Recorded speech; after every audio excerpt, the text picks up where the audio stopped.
हे पहा दरी आहे या ठिकाणी है ना.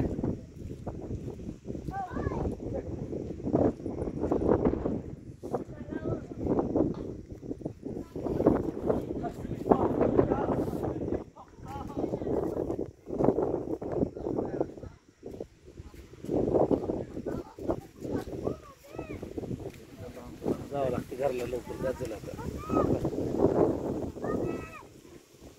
पाणी कसं येतं काढा काढा तिथून बी काढा तिथून काढा. स्लो मोशनला बाहेर निघाला असतं इथून असं थोडं त्या मध्ये गेलं असतं का.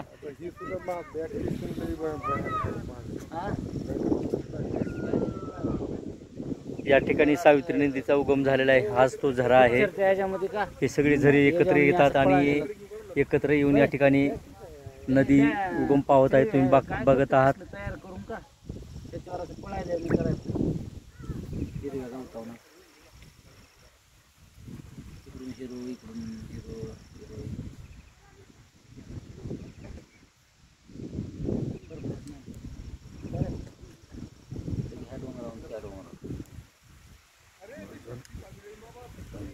ही हत्तीचं मुडकं हे आहे.